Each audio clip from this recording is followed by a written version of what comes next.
Se Deus ordenar que você cometa um ato terrível, você estaria disposto a cumprir a vontade de Deus? Ou você acha que Deus é incapaz de ordenar ações que são consideradas terríveis? Essa pergunta não é nada nova. Platão já enfrentou ela 2.400 anos atrás no diálogo Eutífron. Essa pergunta acaba por abalar as estruturas morais que nós temos. Porque se você escolhe a primeira opção, cumprir a vontade de Deus, você está dizendo que bondade e amoralidade são meros caprichos de alguém que está no poder. Por outro lado, se você diz que não, diz que Deus jamais seria capaz de ordenar algo mal, você está dizendo que existe uma bondade absoluta que é superior, inclusive, ao que Deus pode ou não pode querer. E, portanto, você encontra algo superior a Deus. No vídeo de hoje, a gente vai abordar o coração do problema do Eutífron, que é justamente como se relaciona a piedade e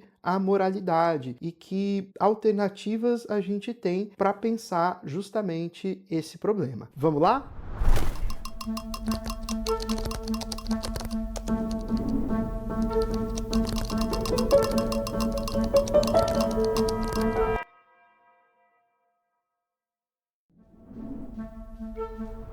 A gente já falou aqui no canal sobre o diálogo Eutífron e sobre o embate que Sócrates tem justamente com esse personagem que acusa o pai de assassinato e diz que essa acusação que ele faz é legítima porque ele está cumprindo a vontade dos deuses. No meio do diálogo, o Sócrates conduz Eutífron a uma pergunta muito importante para a gente refletir sobre o fundamento da moral. E a pergunta é justamente a seguinte: o piedoso é amado pelos deuses porque é piedoso, ou então é piedoso porque é amado pelos deuses? O texto platônico é extremamente rigoroso, traz esse choque para a gente, né? Mas o que a gente percebe, então, a partir dele, é que nós podemos tomar dois caminhos diferentes para refletir sobre o que é esse piedoso. O primeiro caminho que nós podemos tomar é o que a tradição contemporânea vai chamar de voluntarismo moral. Nele,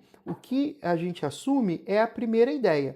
Algo é piedoso porque é amado pelos deuses. Se algo é piedoso porque é amado pelos deuses, a bondade dos nossos gestos não estão neles mesmos. Não existe nada no meu gesto que seja necessariamente bom ou ruim. O que existe é o fato de que os deuses querem e desejam esses gestos. E qual é a situação paradoxal que isso gera? Que os deuses, dentro do contexto grego, os deuses mudam de opinião. Então os deuses podem passar a odiar atitudes que anteriormente eles louvavam, certo? Se nós formos transpor isso de uma ótica teológica para uma ótica social, para uma ideia de que a justiça ela é basicamente uma convenção social, uma convenção de uma determinada sociedade ou de um determinado grupo que está no poder e que impõe seus valores e seus costumes, então o que nós temos é justamente que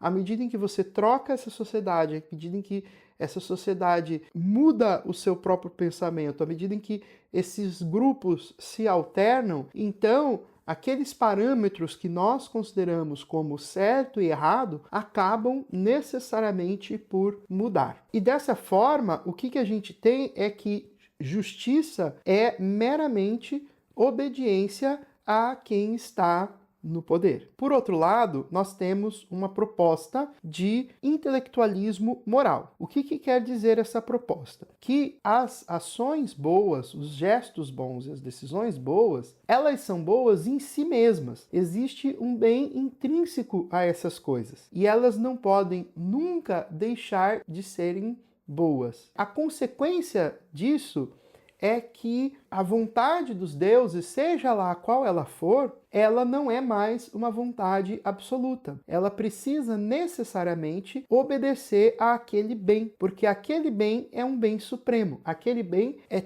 tão bondoso, tão intrinsecamente forte, que ele chega a ser superior aos deuses. Então, a própria razão, a própria racionalidade representa para nós o caminho para a gente encontrar essas ações. E os próprios deuses precisam ser submetidos a uma reflexão, a um sentido racional dentro dos seus desejos. Então, nesse caso, o divino não fornece uma posição moral absoluta, porque existe um bem absoluto que esse sim nos oferta uma posição que é integralmente válida. Antes da gente continuar pensando sobre esse beco sem saída, eu preciso te fazer um convite rápido. Produzir um conteúdo filosófico com rigor e com qualidade é sempre muito difícil. E você pode me apoiar nesse projeto curtindo, comentando, compartilhando com as mais pessoas. Isso vai ajudar o algoritmo do YouTube a entender que existem pessoas dispostas a pensar com profundidade. E se você já conhece esse dilema, não se esquece de deixar aqui embaixo o seu comentário me contando qual que é a resposta que você tem para essa situação. Vamos conversar. Como então que a filosofia lida com esses impasses no seu desenvolvimento? Bom, o diálogo Eutífron joga a bola, coloca a gente para pensar sobre o assunto, mas, como eu já comentei no vídeo anterior, o diálogo é aporético. Isso significa que ele termina sem dar uma resposta. O Eutífron se cansa das perguntas do Sócrates e cai fora. E aí a gente fica sem saber o que o Sócrates pensa. Só que quando a gente começa a observar os escritos platônicos que vêm depois, aí a gente começa a perceber que existe sim uma resposta possível para esses problemas. Platão, ao longo da sua vida, vai desenvolver aquilo que a gente chama de teoria das formas. E dentro dessa teoria,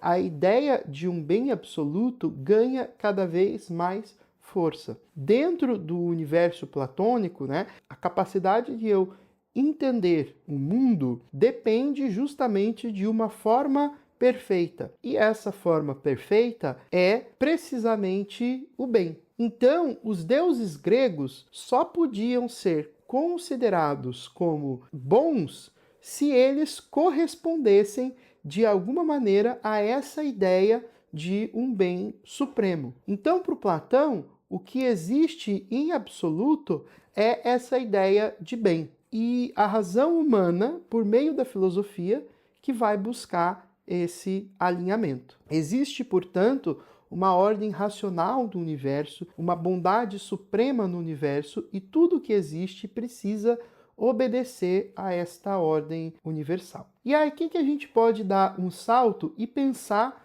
no tanto que Platão foi absorvido pela tradição que o sucedeu. E nós chegamos a uma pessoa a um filósofo que também enfrentou o dilema de Eutífron e que dificilmente é associado a Platão, que é Tomás de Aquino, o filósofo medieval. Os manuais costumam trazer o Tomás de Aquino como um mero aristotélico. E muitas vezes, até na tentativa de menosprezar o pensamento medieval, dizem que Tomás de Aquino só o que fez foi repetir o aristotelismo e batizá-lo. Mas para fazer isso, a gente simplifica demais a história da filosofia e a gente esquece que antes do cristianismo beber do aristotelismo em sua fonte, com Tomás de Aquino e tantos outros do século XII, XIII, XIV, antes disso, o cristianismo bebeu muito do platonismo, com Agostinho, com o Dionísio Areopagita, ou pseudo-Dionísio Areopagita,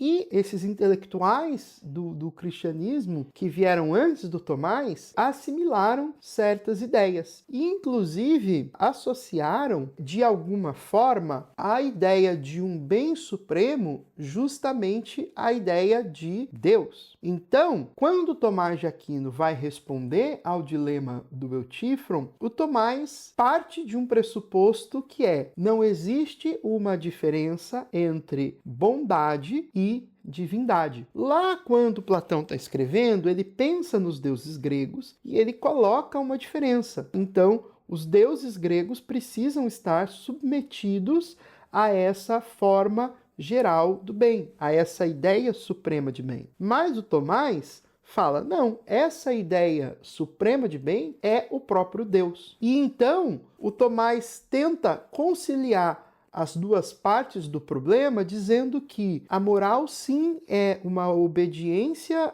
a Deus, mas que esse Deus a qual a moral está ligado, está afiliado, já é o bem supremo. Não existe algo superior. E daí então também surge uma certa conciliação entre um pensamento que crê em Deus e um pensamento que pressupõe uma racionalidade. Então, tanto para o Platão quanto para o Tomás de Aquino, a justiça não pode ser ancorada numa mera bondade que muda de acordo com a autoridade, mas se ancora naquilo que os dois vão considerar como verdades eternas e verdades absolutas. Essa ideia de verdades eternas e verdades absolutas cai por terra durante o desenvolvimento da filosofia. Existem profundas críticas Nietzsche vai fazer ao platonismo e, consequentemente, ao cristianismo, mas o Platão tem um valor que é justamente tentar nos tirar, a seu modo,